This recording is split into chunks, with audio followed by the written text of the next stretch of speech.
A very good evening to you tuned into UBC TV. Welcome to the second edition of News Tonight. My name is Micheal Lukomwa. Elizabeth Nakakon is here also for sign language interpretation.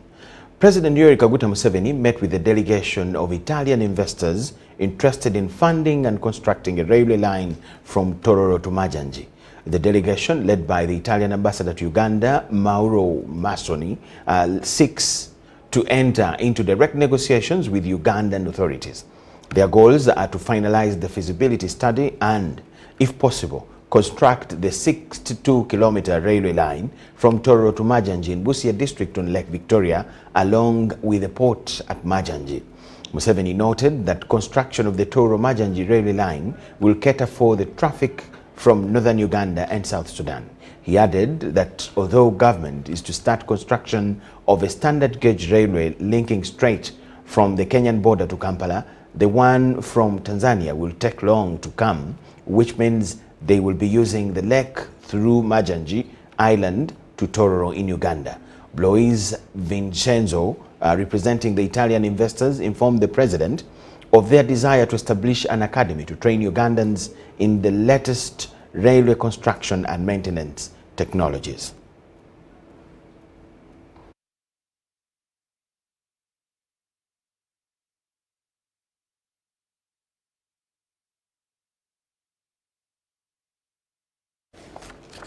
The Uganda Bureau of Statistics has declared extension of the enumeration dates starting the 20th to the 25th of May to complete the enumeration process.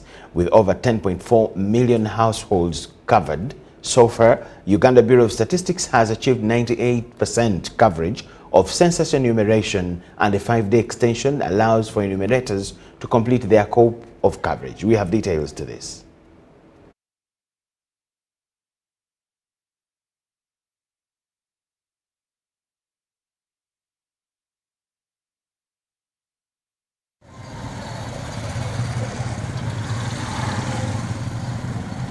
Hindrances and challenges registered during the designated census period have prompted UBOS to add an extra 5 days for the exercise to allow enumerators complete uncovered areas. It is a continuation of the assignment that was given to the local governments and to the UBOS staff, who are now enumerators and supervisors, to complete the job that was started. So it's not a fresh assignment.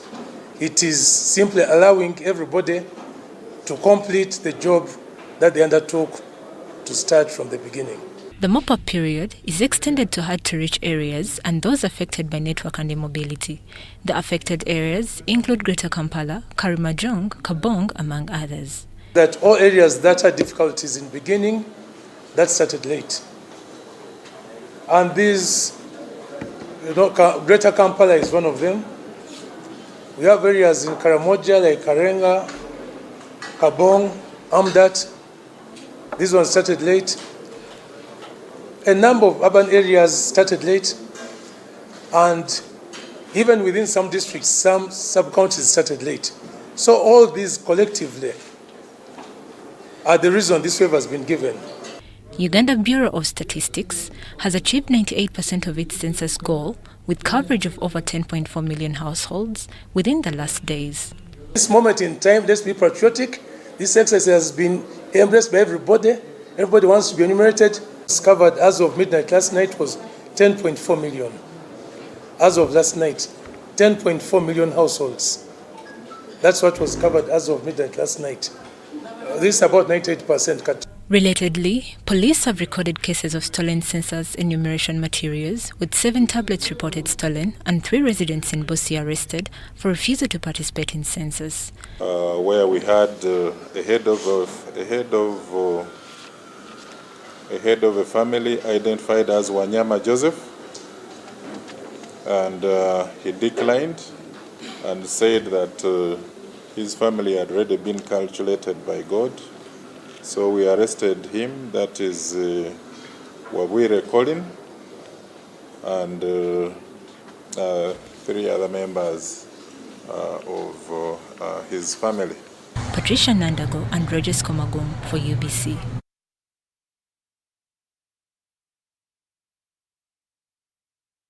The census enumerators in the ongoing exercise want government to first inform them of the extended dates to complete the posts allocated to them with the additional payment. The move comes as government extended the enumeration deadline to May 25th.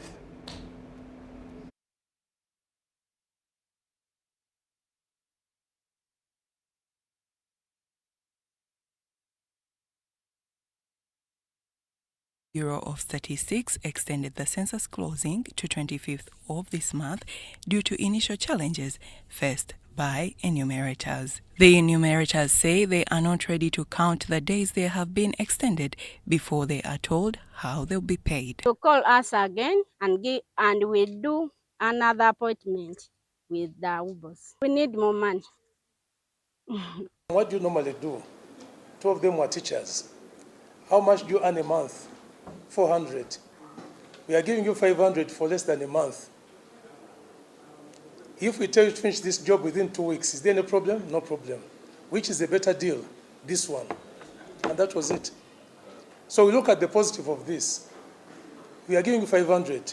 Do the job in 2 weeks. Nabawesi Rita, who counts in Kavulesi village in Chiringante in Mpigi district, says they do not know the areas they are given to work in, and the area chairpersons have not been aware. To get the guide, to guide me in those houses which are mapped in my copy.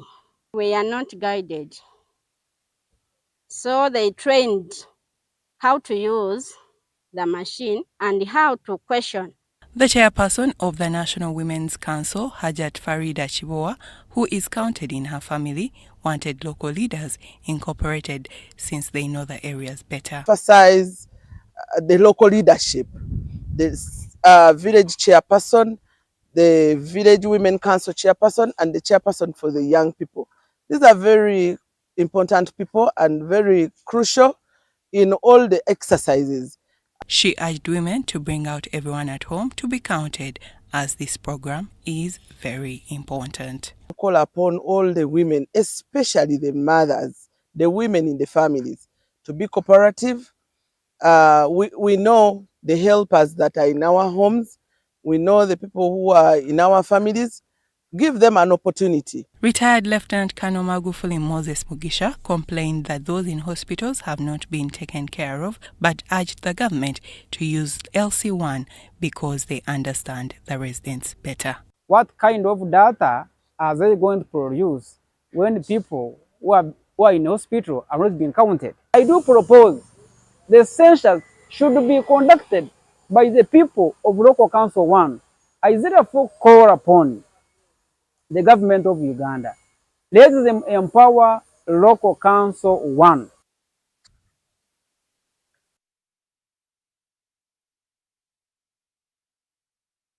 The Uganda People's Defense Forces will conduct a mass recruitment of regular forces for the infantry beginning July this year. Individuals aged 18 to 22 can apply, obtain recommendations from their local councils, and must have completed Senior 4 between 2020 to 2023.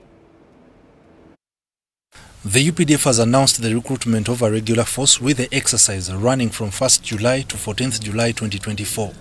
The aim is to recruit 9,627 soldiers into the infantry nationwide. The quotas for potential recruits are computed by the proportion of the population of each city/district of Uganda based on the updated population as of 25th June 2023 by UBOS. Aspiring candidates are required to present recommendations from their local councils, an original national identity card, and must be Ugandan citizens to participate in the exercise. Aspiring candidates applying to join the regular force will get recommendations from LC1, 2, 3, the GISO, Gombola Internal Security Officer, and the DISO. Now, all those interested in joining the Uganda People's Defense Forces in this phase of recruitment must be aged between 18 and 22. And according to the Uganda People's Defense Forces spokesperson, Brigadier Felix Klaije, they must have sat Senior 4 between 2020 and 2023, and preferably they should have passed mathematics and English. you must undergo this training and be ready to be deployed in the infantry units. So, me, I'm a professional, I did this. Sorry, we have said qualification, Uganda certificate of education. Members of the public are urged to submit their applications to the RDCs in their respective districts from 27th May to 2nd June. The application forms are on the UPDF website. In other words, you just download the form, fill it, and then you take to the RDC's office. Once the applications have reached us at the headquarters,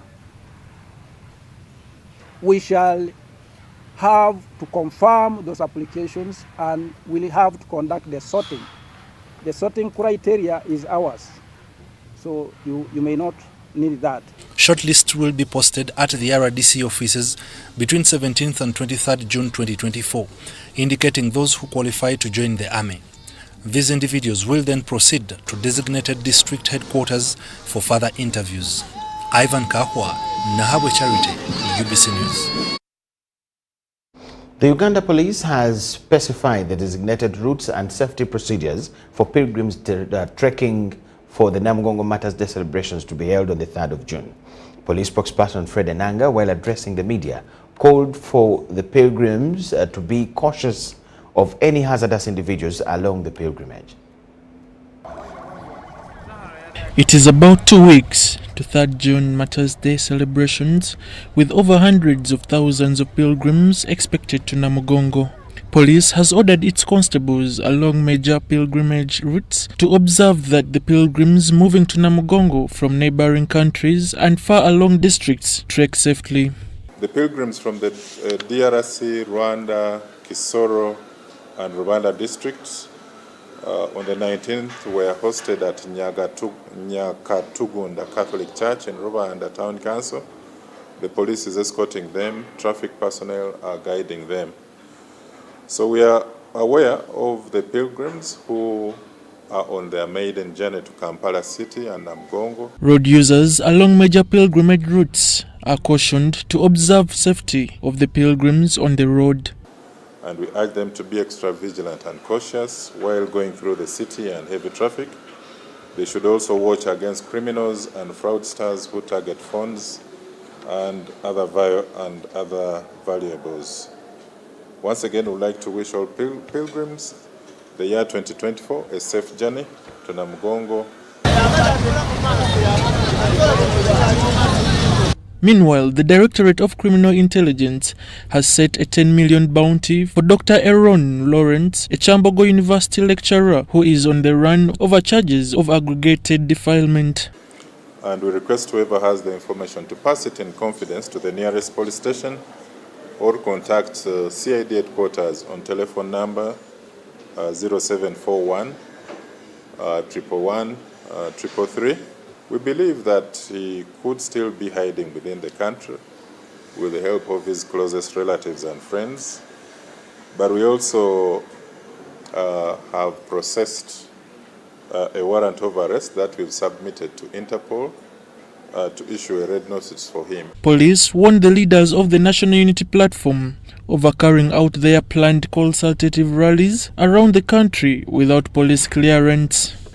The suspension of these mobilization activities continues until when the NUP leadership complies with the police guidelines and continue to be law-abiding.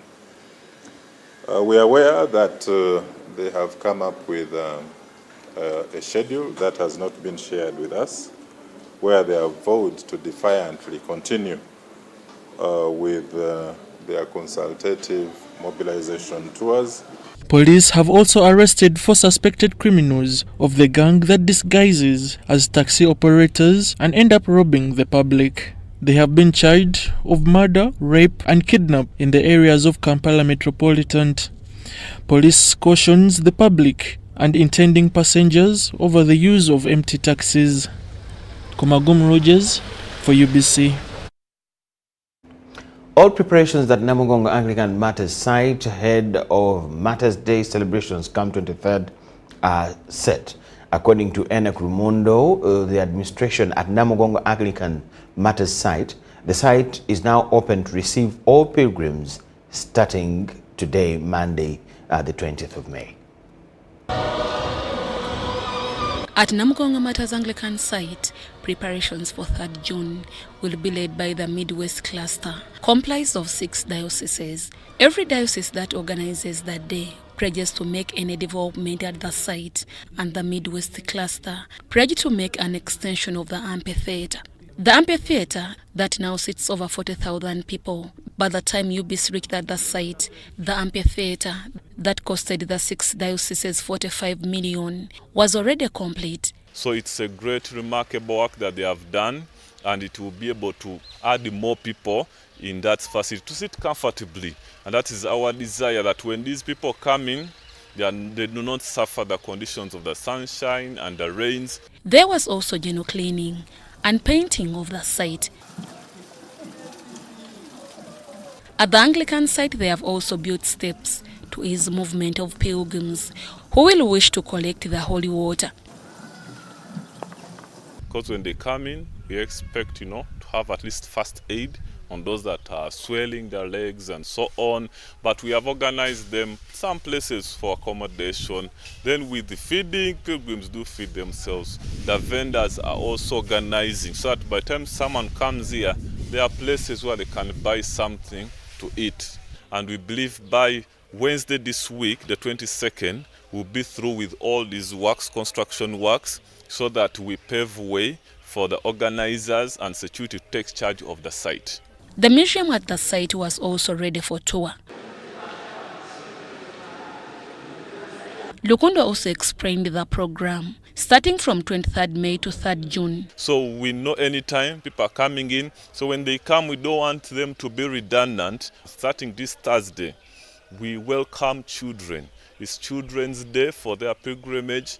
The next day, 24th, which will be a Friday, this week, we expect the young people. From the 30th until all those days, there'll be mission teams here and people worshiping in the different languages and so on the 1st of June. Mothers, that's Mothers Union, and Christian women. Beatrice Chilaso, a member of the organizing committee, told UBC that for now the preparations to be complete, the Midwest cluster needs over 1 billion shillings. So one of the initiatives is by word of mouth. Martyrs Day is something for Ugandans. Yeah? It's something that we should all embrace and support. This is a gathering that is close to none other. A gathering that brings people together at one goal. This is the biggest ever. The commemoration of Martyrs that Namugongo Martyrs site will be held under the theme, conforming to the truth of God's word, known to the patterns of the world, from Romans chapter 12, verse 1 to 2. The chief preacher will be the Archbishop of Nigeria, His Grace Henry Ndukuba, and President Yoweri Kaguta Museveni will be the chief guest. Deborah Namamonde, Juma Nsamba, UBC News.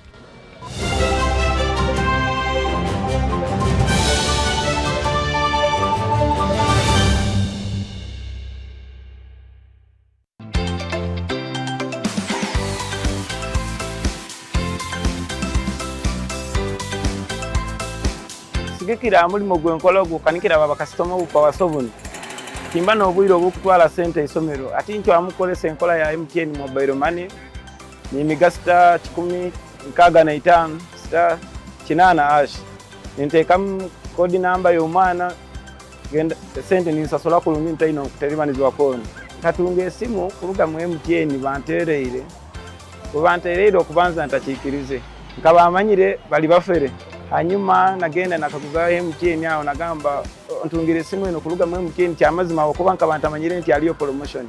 Hanyuma madam akola MTN yangambira kyamazima. Kubasima muno mwebale muno akasente kabaire kenja kusasula school fees tamwe kujja bakasasuire akani nja kasasulira mu bagenzi baye abatabandi. Mwebale muno. Together we're unstoppable. Over the years, we've dreamed to get onto the world stage. We've had that dream crushed. We've witnessed a total defeat of what could have been our greatest moment. We've felt our spirits go up, only to take a hard fall. We've had our fires burn out and leave only scars. We've seized the wind and had it pulled from our grasp. We've seen pain and we've seen loss of the last fragments of hope. But we are made of resilience, and resilience never stops dreaming. So we will dream even bigger with the Cranes Cup Bowl 2026. Together, let's take Uganda to the next FIFA World Cup. Together, let's take Uganda to the next FIFA World Cup. For every Now Special you buy, we will give 50 shillings to the Uganda Cranes 2026 fund. You will also get the chance to choose how the Cranes Cup Bowl contributions are spent. Now Special, official beer of the FIFA World Cup and official beer partner of the Uganda Cranes. Alcohol is not for sale to persons under 18. Please drink responsibly. Uganda's biggest tourism and travel trade show of the year is here again. The 8th edition of the Pearl of Africa Tourism Expo Poate 2024 under the theme Responsible Tourism will be taking place at the Speak Resort Convention Center, Munyonyo from the 23rd to the 25th of May 2024. It's your chance to connect with tourism and travel professionals from across the globe. Discover travel holiday deals, packages, and so much more. Visit www.poate.co.ug to register and be part of the event. The Pearl of Africa Tourism Expo Poate is brought to you by the Uganda Tourism Board.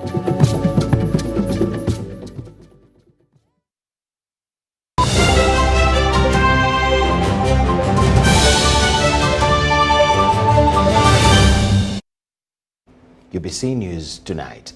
Partners in mental health have advocated for a study on mental health prevalence in the country because statistics provide for better planning. During a press conference for the start of the Mental Health Awareness Month at Parliament, the National Coordinator of the Uganda National Mental Health and Psychosocial Support Working Group, Grace Obalim, expressed the need to build capacities of district focal persons and districts allocate money for the mental health activities. Some media reports indicate that almost 30% of Ugandans, accounting for 15 million people, have mental health challenges. Stakeholders and partners in mental health propose that universities and academia take interest in mental health and come up with studies, while schools and workplaces are equipped with counsellors. The Acting Assistant Commissioner, Mental Health and Control of Substance Abuse in the Ministry of Health, Dr. Hasfa Lukwata, says people are at different levels of mental health. Internet has become your doctors, you people, but the most unfortunate part about the internet is that it will give you the worst case scenario. For everything you have depression, for everything you have mania, for everything you have, the worst part of things. And yet, our healthcare workers are there. You can talk with them. There's a one-to-one. There's the human touch. The thing that is happening is that the medicines are also available. And the most unfortunate part is that most of our mental health medicines at the lower levels, when we try to ensure that they are somehow expiring from there.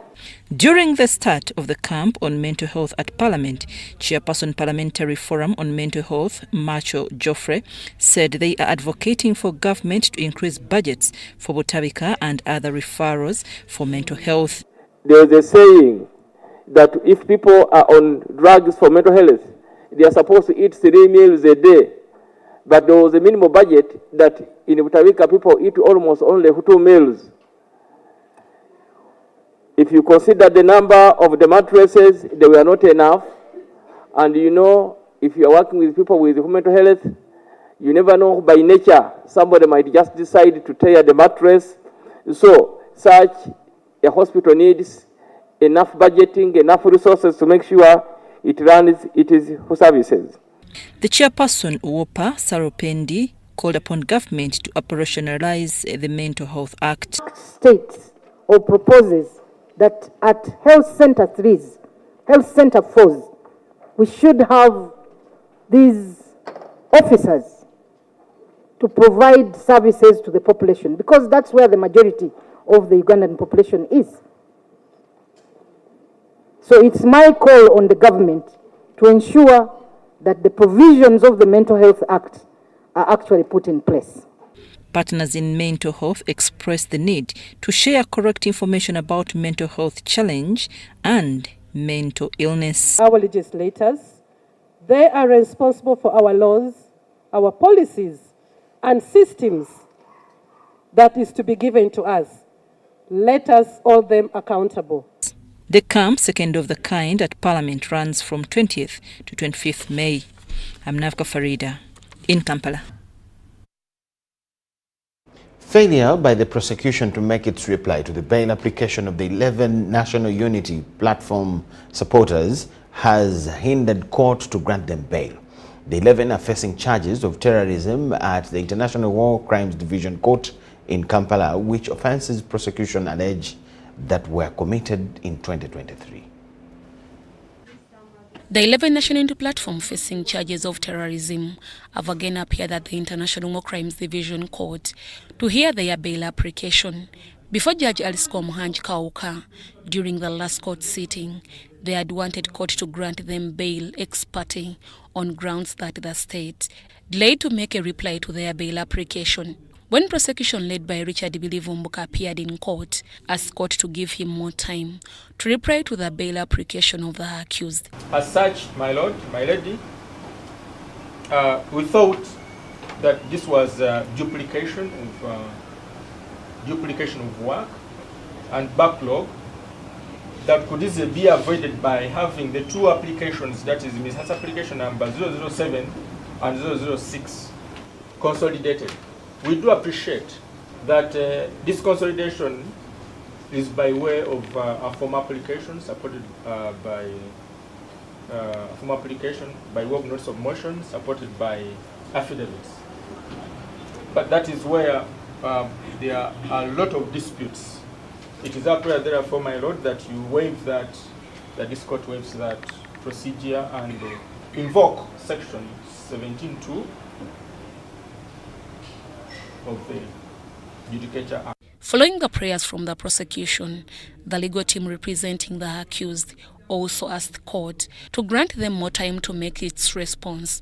Preempting my submissions in regard to the disobedience of the respondent to file an affidavit in reply in respect of the application which is before you, my lady. My lady, I seek that adjournment. This I'm going to adjourn it because already I adjourned number 7. Judge Lukomwa Kauka remanded the accused until 20th June 2024. Deborah Namamonde, UBC News. The Uganda Police wants senior officers to use knowledge and skills acquired to benefit the force and create a difference in their areas of operation.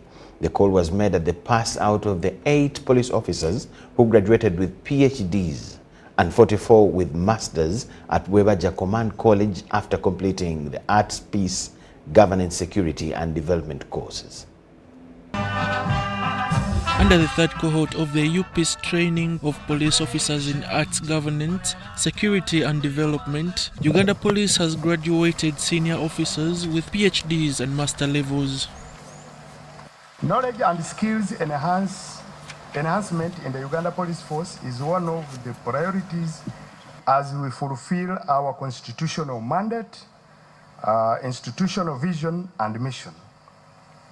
The PhD and master's programs of University of Peace, UPeace, began in 2016 with the first cohort of the master's program, followed by another one in 2017, and right now, as we have witnessed, we are certificating, or we have certificated 8 PhD holders and 44, according to records, master's degree holders. And Staff College. Graduates have done extensive research in urban policing paradox, inter-ethnic cohesion and resolution, assessing Kampala on sexual and gender-based violence. The observations and recommendations from the different topics researched on form part of the basis all the basic available framework that police can tap into to guide best policing practices. The college was established to build operational, strategic and specialized capacities of the Uganda Police Force in order to meet the increasing security and crime challenges in the policing sector. I have no doubt that for the 4 years and 7 months that I have been in police, I'm not leaving police the way I found it. If I'm a police officer, I've been trained. This course helps because it has the other development bit, peace, governance, development. My work as a police officer, how is it contributing to national development, the Vision 2040, the national development programs? Meanwhile, they tasked the senior graduate officers to use the knowledge and skills acquired while executing their duties in their respective operationalization areas to safeguard the institutional image. Such courses link officers to policing and development, which enables police officers to build capacity to foster policing. Sula Kagugube compiled the report for UBC News. Home Economics Professionals Association Uganda has called for government to empower individuals to increase control over their lives and prioritize the competencies necessary for family and community well-being. Home economics has a range of skills essential for personal and societal well-being, which include planning, designing, and working on tasks involving investigation and experimentation, time and material management, and skill development. Stakeholders believe home economics entails scientific and professional knowledge needed in schools, families, and society. Value addition to the so much food that we produce as a country, but also it brings out the innovativeness of a child to see how best can you solve malnutrition diseases using the indigenous foods around us. The chairperson board of Uganda Agribusiness Alliance and former Minister for Agriculture, Dr. Victoria Sechitoreko, says home economics gives daily living skills and is vital for individual independence and family welfare. The science of home economics teaches you all those. You learn about nutrition, you learn about home management, you actually learn even the science, the financing of the home. What I don't understand though is why when we were at school it was an important subject, especially for women who actually manage the home. Now we have gone and thrown it overboard. In some cases you find it dissected into nutrition, and then you find textile, and then you find the other. And for a reason I don't understand. Some people have a problem. They don't want to accept that domestic science or home economics is a science. This is the science of managing a home. So, education about food literacy is essential and addresses the growing concern on nutrition. It's knowledge on good nutrition, good health, to prevent the rampant obesity that is going on among young children today, which was not the case before. Many people think that eating very many meals, eating prestigious foods, eating a lot of fried foods is what determines that they are wealthy. I started a school where I was equipping other people on how to cook food, on how to make cakes and do their own businesses, and a number of people were able to go and open their own businesses. Home Economics Professionals Association of Uganda recommend that government provides professional and technical support to allow thrive. Robert Katamba, UBC News.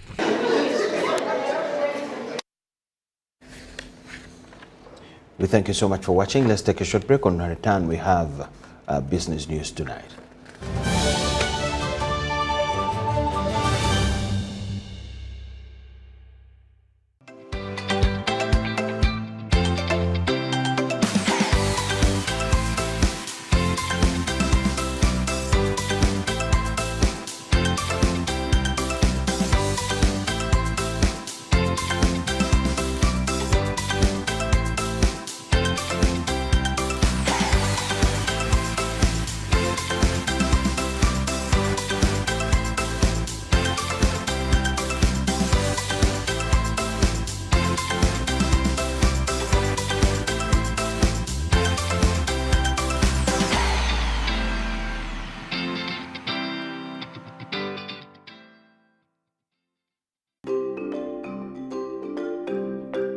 fellow countrymen and women, especially the Bazukuru, as we work towards realizing Uganda's Vision 2040, it is important that we plan based on accurate information about our people and our resources. I therefore would like to announce the 6th National Population and Housing Census that will start on the 10th of May 2024. The information from the National Population and Housing Census will support government, the private sector, cultural and religious institutions, civil society, and development partners in service delivery. It will also provide the basis for planning the provision of social services such as education, health, and transport, among many others, at the national and local levels. When data collectors or enumerators come to your home during the census, please avail yourselves and provide them with honest answers to their questions. This is in order to enable them to process the most accurate information about you, your household, institutions, and community. I therefore call upon all political, cultural, and religious leaders, private sector players, civil society, the media, and the institutions of the government to support this key national program. The successful execution of this census will influence the well-being of all Ugandans and progress the country towards the desired socio-economic transformation. I wish you all a successful census for God and my country. Gear up, grab your running shoes and join the race for life. Run 42, 21 or 5 kilometers to equip Kisoro Hospital's very first ICU. Then, after the finish line, groove all night at the ultimate dance showdown with DJs and performers from Uganda and Kigali. Secure your spot at virungamountainmarathon.org and be a part of history. Save the date, June 1st, 2024 at Shaza Ground, Kisoro Town. Race for a cause. Run for life.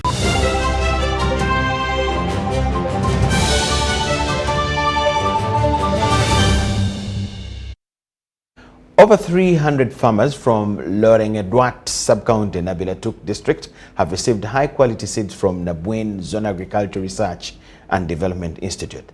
This follows Ministry of Karamoja Affairs partnering with Nabwin Zone Agriculture Institute to grow foundation seeds for distribution to farmers.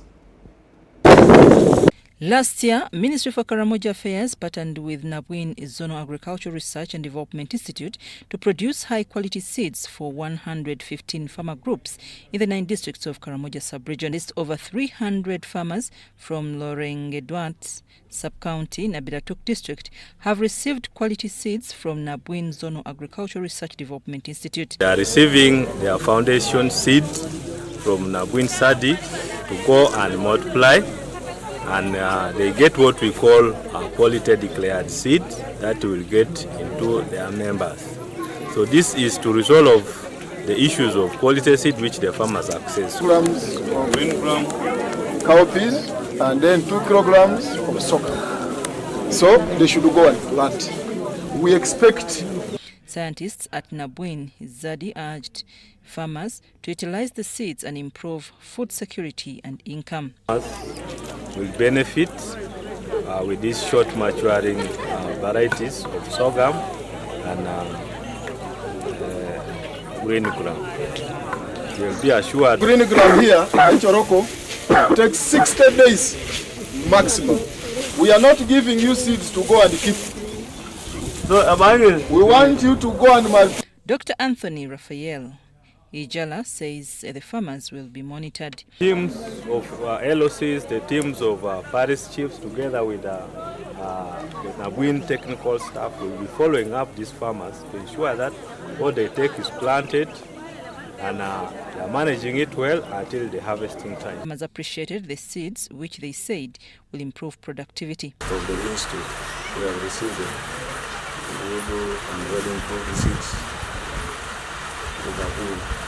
Zadi, and of which I know it's going to change actually livelihoods of my people, my sub-county. But in getting this thing so that when it's going to grow, the plant, then after that it gets a profit. So he's going to plant so that they go after it gets a profit. Actually, plant them, participate in those agronomic practices until the time of harvesting. Currently, Karamoja is having rains, which will enable crops to thrive. I'm Navka Farida and Moriniga.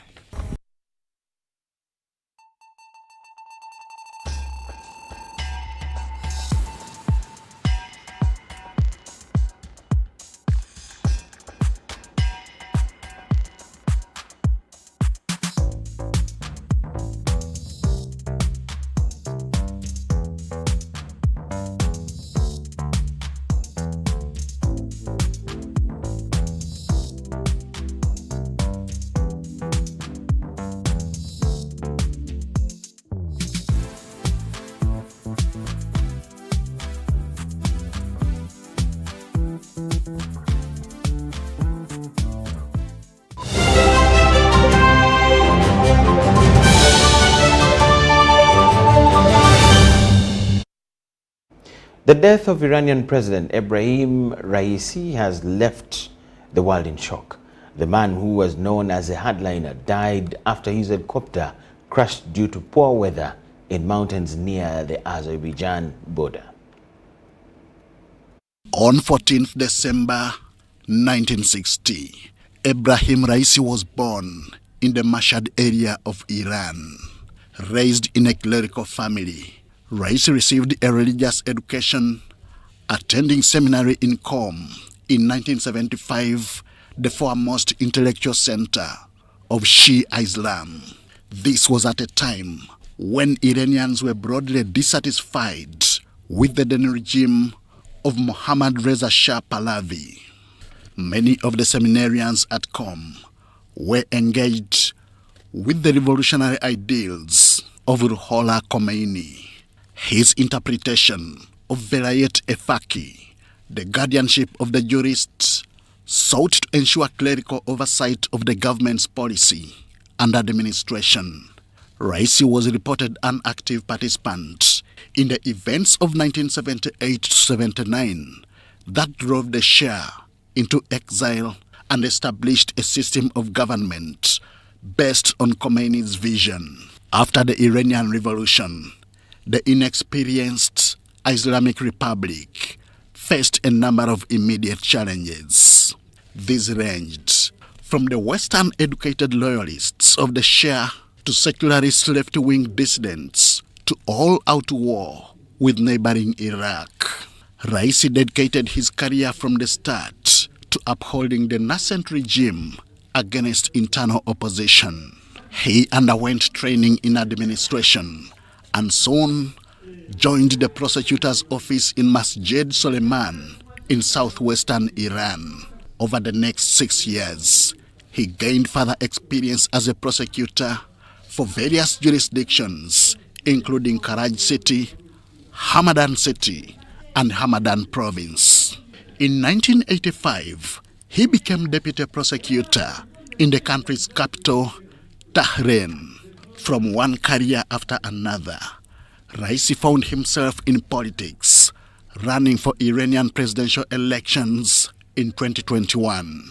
Here, he continued to project himself as a principal defender against government corruption, while at the same time voicing support for negotiating an international nuclear agreement that would take Iranian interests into account.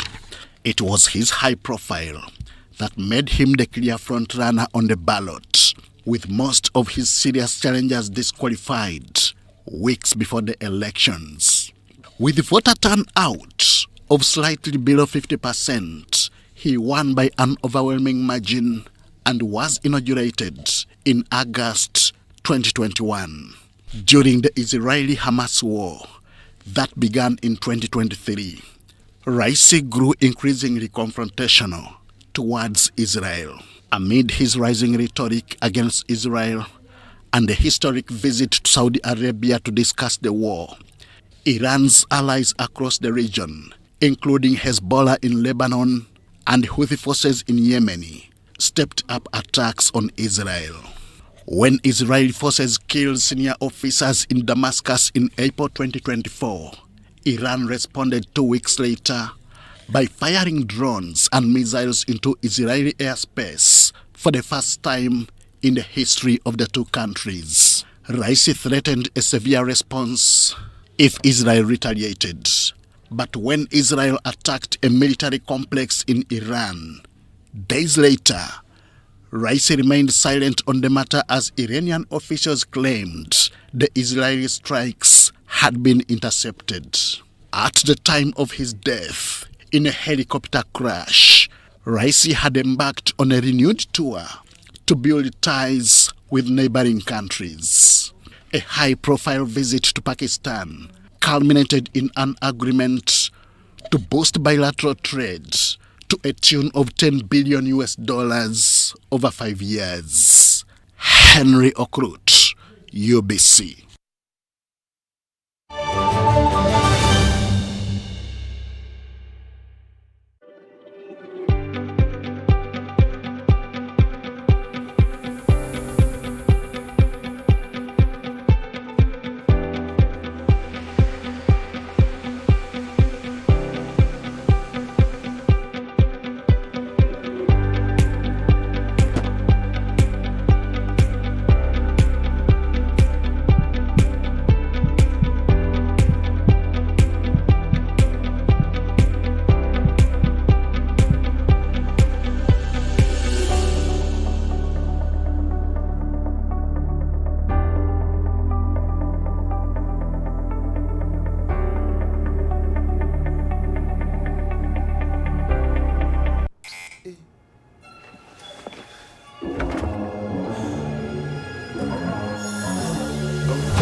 Stay fresh. You wanna compete, tell it be my get.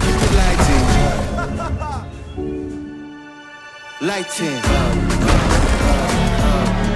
I did make a lighting up.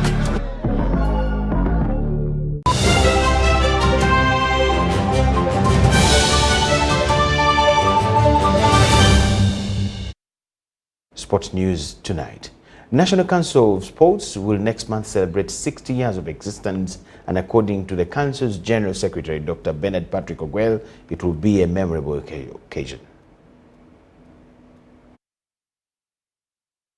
So among the areas of government to celebrate is our achievement in the field of sport, and also the existence of the National Council of Sports, which was born on 25th of June 1964 by an act of parliament. I want to pay tribute to all the previous leaders, the chairpersons of the various boards that sat, or council that sat, the general secretaries. I am the 15th, so there have been 14 general secretaries before me, and they have done quite a big job. We have been able to present Team Uganda in a number of international events, the Olympics, Commonwealth, and the number of trophies and medals are in the thousands in this country. We have produced world's greatest players in this period. But what is so important is that Uganda can celebrate its talents, can celebrate its legends, can celebrate its history quite convincingly. Within the region, we are a powerhouse. In Africa, we are counted. In the world, we are respected. What else? So this will be climax on 28th with a show, but also a week before that, we shall be having an exhibition for 4 days where we expect the 51 national sport federations to come and do exhibition in the cricket oval here, so that the entire nation can know how some of these sports are played or practiced. So I call upon the leaders of the various federations to prepare to participate. To the corporates, this is a time to celebrate, and I call upon you to support this cause. And to our legends, thank you for making Uganda a great nation. As part of its plan to organize the World Standard events, the Uganda Athletics Federation has trained 30 officials from the Eastern region. The 5-day program was held at Iganga Boys Schools in Iganga District. The 5-day program was at Iganga Boys School with participants from Busoga region districts including Kamuli, Jinja and Iganga. I, for one, formerly I've been specializing in recording, but now I'm all around and some floors. But now, as I'm talking now, I can offset anywhere according to this course we have been pursuing. The program was part of a larger nationwide development initiative that will be conducted in different regions across the country. Sports is growing really. We really want our children to be exposed to appropriate skills that will enable them to take on careers. Some of them can take on careers in sports, and we also like it for physical development of the body. Uganda Athletics Federation hopes that with the trained officials in all regions, the quality of athletes will improve from junior level, enabling long-term development of athletics in the country. World Athletics requires that for results to be accepted, you should be able to have technical officials or the officiating officials whom we are now calling referees to meet the standards of any other country in the world, and they should be up to that standard, so that even when we officiate our competitions, our results can be accepted anywhere, from anywhere in the world. The training programs that have run across the country are set to end this Saturday with the regional athletics events in Gulu, Tororo, Arua and Kabarore.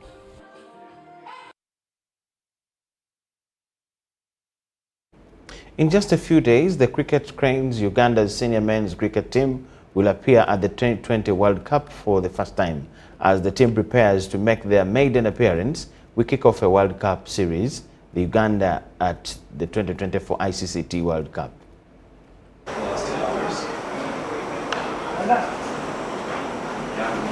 Cricket is a bat and ball game played between two teams of 11 players on a field at the center with a wicket. It is generally believed that cricket started as a children's game in the southeastern countries of England during the medieval period. However, there are claims the game was played even before that. Since the Cricket Cranes will be taking part at the ICC T20 World Cup in June, Davis Turinawe, the development manager at Uganda Cricket Association, tells us about the game of cricket. Yeah, so this is actually a gentleman's game in that not at any one time will ever find us in contact with each other. So I'm here, the bowler balls from this far away from me. Okay, the fielders are not in your face, they're also standing far away. You know, we're all classy, we're all gentlemen. One team gets to bowl, another team gets to bat. At the end of the day, they swap. The guys bowling come and do the batting, and the guys who are batting go and do the bowling. And there's a score to be chased at the end of the day. Cricket is played on an open field like this one in Lugogo here. It's we usually call it an oval, but it's actually not an oval. Pitch is actually 22 yards long. One end of the pitch has basically where the batsman scores runs from. We have a batting crease, that is where the batsman actually prepares to receive a delivery from the bowler. At the back of the batsman, there's usually 3 sticks, I'll call them pegs. And one of the key roles of the batsman is to make sure these are never disturbed, okay? So ideally the bowler's target excuse me, is actually knock over these stumps, okay? The batsman's target is to make sure these are never disturbed, they should always remain intact. Each player on the field has different roles, as Turinawe explains. As a batsman, you have basically 2 duties. One, to score runs, okay, which is making sure that you get something on the board, what we'd call scoring goals, for example, in football. So the bowler will always run in from this end and bowl towards the batsman on the other side, okay? Then the other 9 players try and cover spaces in this vast space. When it comes to scoring and the rules of the game, here are some you should be acquainted with. There's 3 ways you can actually score in cricket. One, you can hit the ball and then complete runs. So at any one time, there are 2 batters batting. There will be one at this end where the ball is coming from. That is called the non-striker. For obvious reasons, he's not the one striking the ball. And then there is the striker, the one who is facing, ready to receive the ball. Now, for them to have completed a successful run, they must all run and get at least part of their body or their equipment over the batting crease. Okay? And they can continue doing that as long as the ball has not been returned to the wicket keeper or to the bowler on this side, who is in position to break the wicket. The batter strikes the ball and runs all the way along the floor and crosses that boundary. That is given automatic 4 runs. Is if the batsman hits the ball in the air and over the boundary line without it touching any other part of the ground, which means bouncing inside, that is given automatic 6 runs. Talking about the different formats and what Uganda plays, Turinawe had this to say. 20-over cricket is just half the game, it's about 3 hours. 20 overs per side, so each side has 20 overs to try and score as many runs as possible. Then there's a 50-over cricket which we're playing on the National League at the moment. It's a slightly longer version than T20. Then of course there's a first-class cricket, the Test cricket, which takes 4 or 5 days to play. T20 is a fast game, so expect the ball to be flying a lot either along the floor or in the air. So look out for very many 4s and many 6s. Then there are the dismissals, how to get out. We haven't talked about it. We only spoke about this being disturbed, but you can also hit the ball in the air within the bounds of the ground and the ball is held, and you can also be dismissed that way. That is caught out. In 20 over, each team has 1 innings.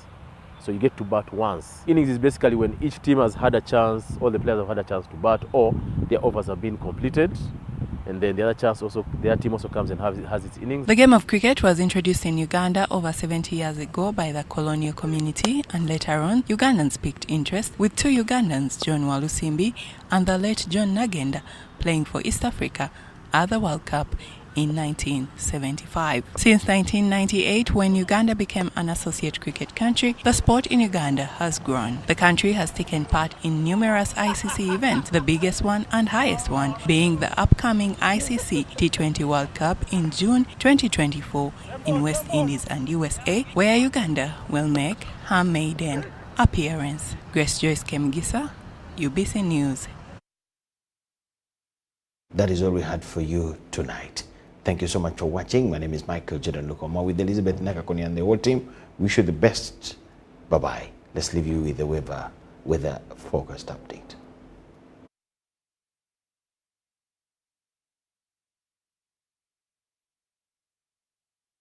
Areas along Lake Victoria Basin had scattered showers, while others had sunny intervals. My name is Juliet Nanteza with the latest weather forecast from Uganda National Meteorological Authority. When you take a look at the satellite image, it shows that we have a continental region that has pushed the rain belt further north of our country. That's why most of the northern parts are active, though we have a low pressure center on Indian Ocean that is sucking some of our moisture, and the Lake Victoria Basin is active because of the local effects. In the morning, Central, we expect to wake up with scattered showers along Lake Victoria Basin. Elsewhere, we expect sunny intervals. Eastern, we expect to wake up with scattered showers along Lake Victoria Basin. Soroti, we expect to wake up with sunny intervals. The western stretch, most areas we expect to wake up with sunny intervals apart from Kasese and Kabale, where we expect some light showers. In the north, we expect Kotido, Moroto, Kitugum to wake up with light showers, and the rest we expect sunny intervals. Later on in the afternoon, Central, we expect a maximum of 28 in Kampala. Nakasongola and Masaka, we expect a maximum of 29. And Mubende, we expect a maximum of 30 with light showers. Eastern, we expect thunder showers in most areas at a maximum of 29 along Lake Victoria Basin. Soroti, we expect a maximum of 30.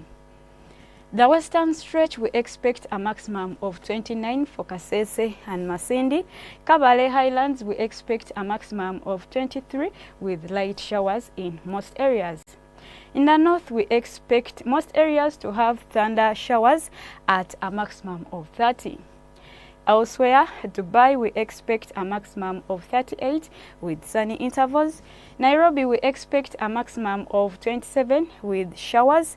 Cairo, we expect a maximum of 40 with sunny conditions. And London, we expect a maximum of only 19 with cloudy conditions. That's all we had for you from Uganda National Meteorological Authority. For more information, log on to our website. Have a blessed night.